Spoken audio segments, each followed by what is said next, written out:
सत्य की खोज में एक ही संघर्ष है कि विचारों से कैसे मुक्ति हो।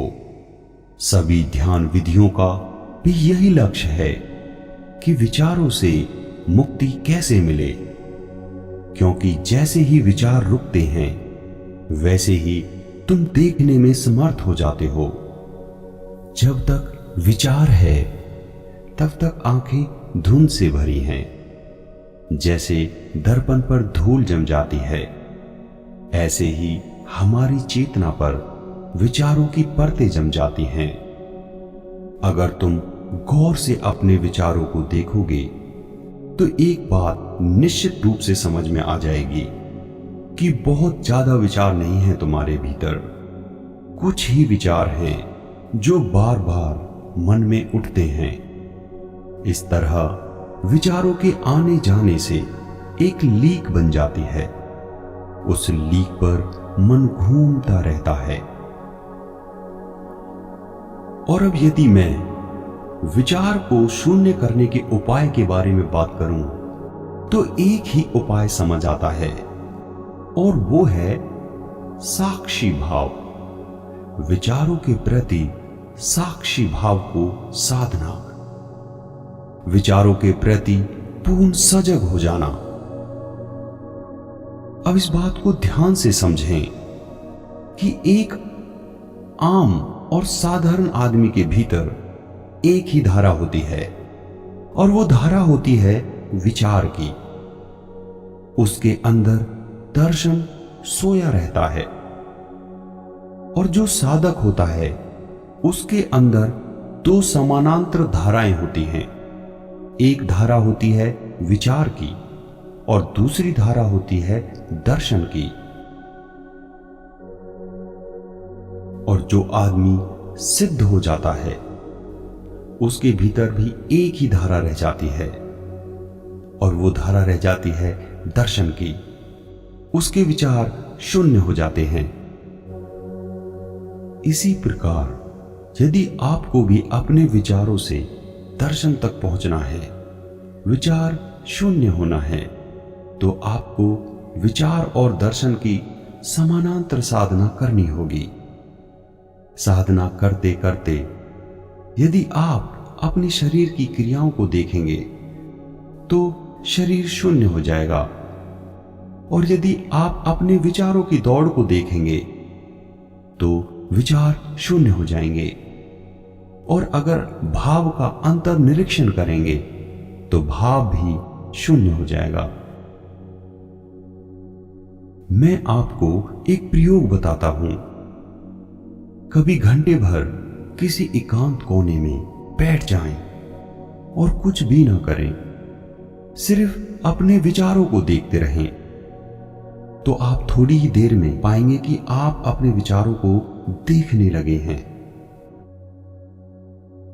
जब आपको अपने विचारों का आवागमन दिखने लगे तो अपने विचारों के साथ कुछ भी ना करें, यानी कि उनके साथ कोई छेड़छाड़ ना करें। सिर्फ उन्हें देखते रहें, और देखते देखते ही धीरे धीरे आपको पता चलेगा वो कम होने लगे हैं। देखना जैसे जैसे गहरा होगा वैसे वैसे वो विलीन होने लगेंगे। जिस दिन आप देखने में सक्षम हो जाएंगे, आपका देखना पूरा हो जाएगा। जिस दिन आपका साक्षी भाव पूर्णतः जागृत हो जाएगा, उस दिन आप अपने भीतर आर पार देख सकेंगे। आपकी आंखें तो बंद होंगी, लेकिन आपकी अंदर की दृष्टि पूरी तरह से देख रही होगी। उस दिन आप पाएंगे कि विचारों का कोलाहल आपके अंदर बंद हो गया है। आपके विचार चले गए हैं, और जब आपके विचार चले जाएंगे उसी क्षण आप देखना, आपको अद्भुत दृष्टि, अद्भुत दर्शन का अनुभव होगा। यह अनुभव ही सत्य का दर्शन है। वही अनुभव स्वयं का भी दर्शन है। स्वयं के माध्यम से ही सत्य को जाना जाता है, और ये भी सत्य है कि असत्य में होना दुख में होना है, अज्ञान में होना दुख में होना है, और सत्य की उस ज्ञान दशा में कि मैं देखने वाला हूं, उस ज्ञान दशा में आनंद उपलब्ध होता है। आनंद और आत्मा को अलग न समझें, आनंद और सत्य को भी अलग न समझें। जो भी इस प्रयोग को करेगा वो निश्चित रूप से निर्विचार अवस्था को उपलब्ध हो जाएगा। इस सूत्र को ऐसे समझें, जब आपके अंदर कोई वासना या विचार उठे तब ध्यान दें कि यह वासना उठ रही है, यह विचार उठ रहा है। फिर देखें और जानें कि अब विलीन हो रहा है, अब विलीन हो चुका है। अब दूसरा विचार उठ रहा है, वो भी विलीन हो गया है। विचारों को खुला छोड़ दें, विचारों को बहने दें, उन्हें भागने दें, दौड़ने दें, और आप चुपचाप साक्षी भाव से तटस्थ होकर उन्हें देखते रहें। आप कुछ भी ना करें, उनके साथ कोई छेड़छाड़ ना करें, उनमें कोई रुकावट न डालें, उनका दमन न करें।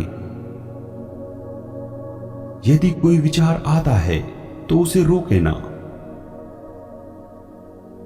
और यदि कोई विचार न आता हो तो उसे लाने की चेष्टा ना करें। आप मात्र उसके साक्षी बने रहें। यह विचारों से मुक्ति की दिशा में एक आवश्यक अनुभूति है। अगर हम खड़े होकर देखें तभी विचारों की व्यर्थ भाग दौड़ का पता चलता है। जो उनके साथ ही दौड़ता रहता है वह विचारों को कैसे जान सकता है। और आपके अंदर ये बोध जग जाए, ये बोध उठ जाए कि मैं विचार नहीं हूं, तो विचारों के प्राण टूटने लगते हैं, विचार निर्जीव होने लगते हैं। विचारों की शक्ति इसमें है कि हम ये समझते हैं कि वो हमारे हैं। जब आप किसी से विवाद करने पर उतर आते हैं तो आप कहते हैं मेरा विचार। कोई विचार आपका नहीं है। इस सत्य को जान लें, इस बात को ध्यान से समझ लें।